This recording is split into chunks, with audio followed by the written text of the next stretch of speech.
Tol Semarang Demak Seksi 1 ada perubahan desain, dan saat ini progresnya sudah dijalankan. Apakah akan ada pembebasan lahan di desain baru ini atau tidak? Temukan jawabannya hanya di sini.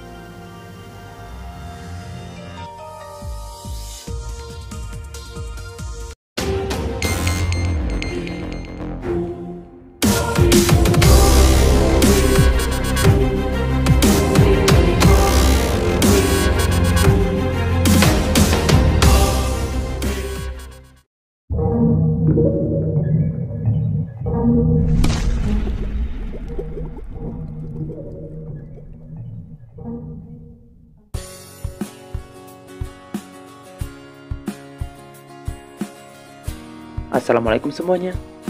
Berbicara mengenai Tol Semarang Demak, banyak hal yang bisa dibahas, terutama seksi 1 yang sampai saat ini belum menemui kesepakatan dengan warga terdampak. Tidak seperti seksi 2 yang saat ini sudah dibuka secara fungsional dan tinggal menunggu diresmikan saja. Menteri Basuki pada 2 Januari 2023 kemarin telah berkunjung ke Semarang. Di samping melihat kondisi banjir, beliau juga melihat progres Tol Semarang Demak yang sempat menyinggung seksi 1 yang ada perubahan desain. Dan berikut ini informasi selengkapnya. Seperti biasa, sebelum berlanjut ke pembahasan, dukung selalu channel ini untuk terus berkembang dengan cara subscribe dan nyalakan loncengnya, supaya kalian dapat mengetahui kabar terbaru pembangunan di Indonesia. Pembangunan jalan tol tidak semudah dan secepat yang kita bayangkan. Banyak sekali kendala di dalamnya, dan kebanyakan kendala itu pasti ada di tahapan pembebasan lahan. Entah itu ada sengketa tanah, atau ketidaksetujuan warga terdampak, atau bahkan warga setuju tapi dana belum ada. Intinya bermacam-macam kendala yang akan dihadapi.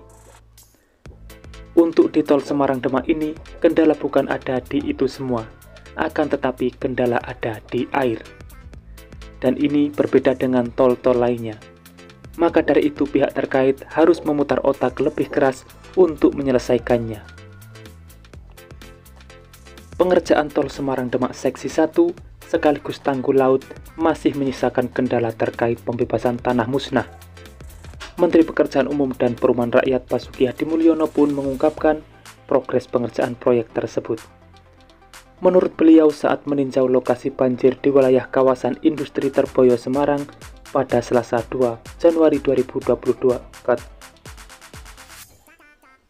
Pada Selasa 2 Januari 2023 kemarin, untuk yang di laut belum dikerjakan. Hanya ada satu dengan PLT Wali Kota Semarang yang akan dikerjakan. Pembebasan lahan yang dianggap lahan musnah itu yang belum ada kesepakatan dengan masyarakat. Sebagai informasi, lahan musnah adalah lahan milik warga yang sudah tidak berbentuk tanah. Lahan itu terkikis abrasi dan kebanyakan dijadikan tambak oleh warga setempat.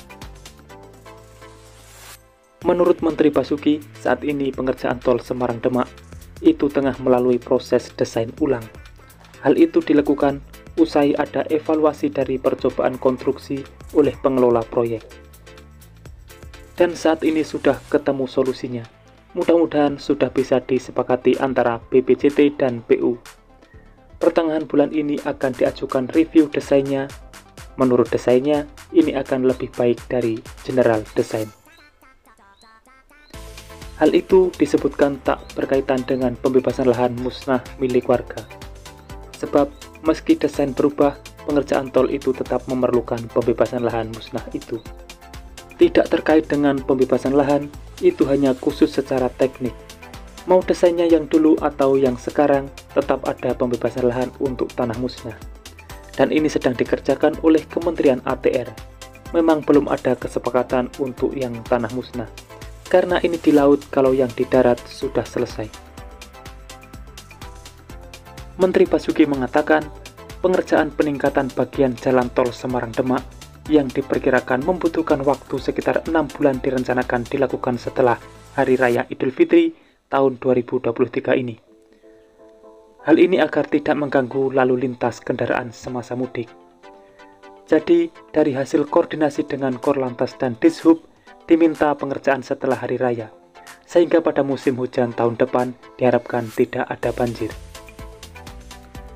Sementara itu, guna mengatasi banjir yang masih melanda bagian wilayah Kota Semarang, Kementerian Pekerjaan Umum dan Perumahan Rakyat mendatangkan bantuan pompa untuk menyedot genangan di Kaligawi.